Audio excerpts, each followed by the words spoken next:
Yo, what's good? Soda here. And I've been playing Forza Horizon 5 for a good little minute now, because I'm originally a PlayStation boy, and it just got released on PlayStation about a month ago now, and I gotta say, I understand the hype behind that game now. I do understand why so many people hold this game and a lot of other Horizon games up to a really high caliber.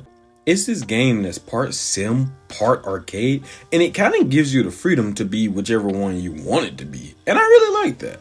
But with that being said, this game and every other fucking new gen game is only fun in the beginning. And this may be a personal take, but anytime I've played a newer racing game, it throws so much crap at me in the first 30 minutes of playing a game to the point to where I'm just so overwhelmed that I just stop racing completely.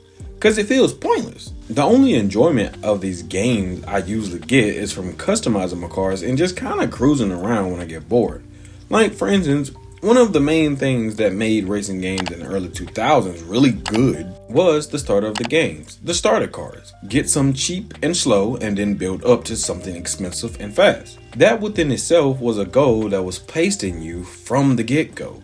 But having things like Supras, Mustangs, and Broncos be the first cars you get are just kind of meh, and defeats the whole goal system in the first place. Then there's the next issue where everything is pointless. You have all these festival style games or sim style games that take the safe route to get certain car brands in their game. And that usually leads to no story, no goal, corny dialogue, and small segments where someone won't keep your dick out of their mouths talking about how good of a driver you are when you just met 5 minutes ago and you're already crashed 10 times while going in a circle.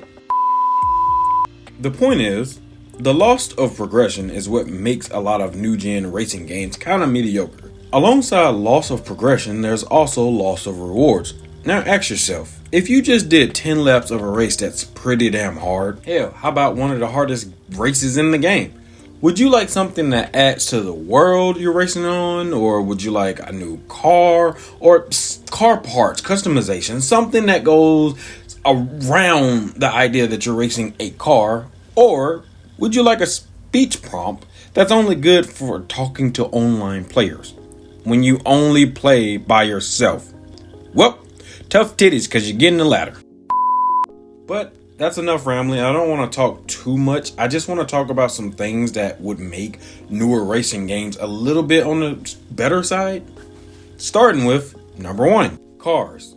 Making a new car game with the same damn cars that another game has doesn't make your game better. It just means you're lazy. Even if Forza is a game where they still reskin cars, there are still enough unique uncommon cars you can find in this game. Think about the last time you could drive a GMC Typhoon then turn around and drive a Honda Prelude. You couldn't, could you? The early 2000s even did this better than a lot of new gen games, which is crazy. Adding regular commuter cars were exactly the kind of charm that added more to these racing games in the first place. There are literally an endless amount of cars that can be added into racing games. But reskin cars are the new edge thing, which is fucking lazy. I mean, I just made a whole video surrounding uncommon cars, and out of those uncommon cars, there's only like one car on that list that's in a fucking game, which is crazy. There are literally thousands of cars that are just constantly forgotten about, or different trims of the same cars that just get put to the sidelines for the more well-known cars. Then most devs just act like they run out of car options after about a year and just resort to reskinning.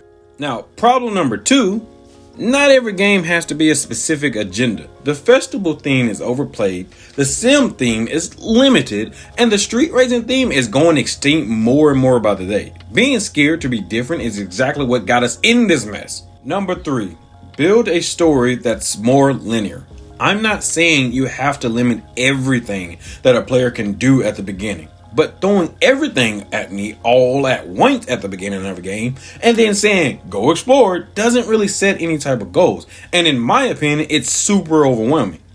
Tactics like that only work in RPGs or open world games that aren't racing games. Making a story more linear in a racing game is actually really crucial to how important it is to actually progressing. I couldn't breathe. Giving someone the right drive with a good story can go a very long way. Just ask Need for Speed Most Wanted. It may have been corny, but it gets the people going. Everyone! Fun should be the main goal. Doing a bunch of races that all look the same gets boring.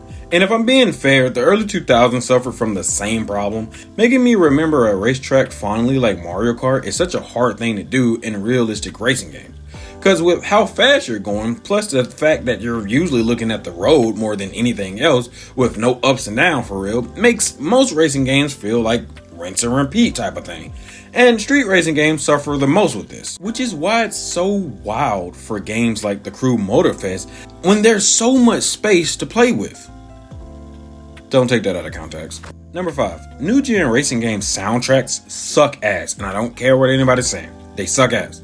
Most of these soundtracks are just a mix of hip hop and Hispanic music, and most of it is forgettable tracks or super mainstream media. Nothing different, nothing catchy, nothing out of the ordinary, and nothing super bombastic. Rock and hip hop was the king of the early 2000s with a little bit of pop as well. And back then, what made these soundtracks so great weren't the genres, it was the specific songs they chose that got you pumped up and moving. Wanting to accelerate more because the song is pumping me up is another small thing that actually compelled me to finish a race.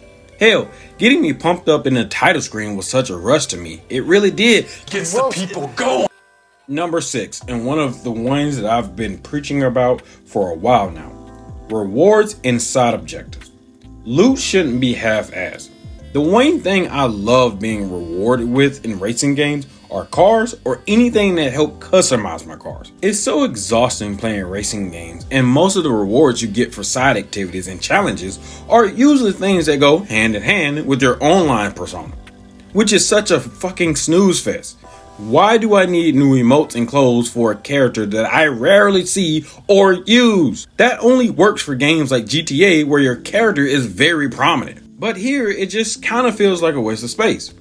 Imagine a game where most of the side objectives gave you secret modifications you could add for your car, like different body pieces or different wheels and mechanical parts that would usually be really expensive now at the price of free, just because you did a secret objective or a challenge that was just challenging enough to be fun. I know there's only so much you can do with racing games to be engaging, but adding a reason to at least race for rewards that matter other than money adds at least a little bit more enjoyment to racing and exploring. And last but not least, number 7, the worlds, the roads, and the exploration. Making a racing game big just because you can doesn't make it fun or better. And that goes along with the graphics as well. Making a game look realistic isn't always the move. Having a unique art style in racing games could make games so much more unique and engaging, especially in arcade games. Need for Speed Unbound almost did that tactic, but never went full throttle. Every game doesn't have to have the same agenda going for it. If fun and unique isn't the main goal for a racing game, then it's no different than all the rest. And with all that being said, I'm not saying that these new games are bad. They just have so much potential that I see that's wasted. And it's usually wasted with reskinning cars, constant grinding that's boring and pointless, and little things that are constantly forgotten about that adds to the experience. It's a reason why we all look back at older racing games so fondly nowadays.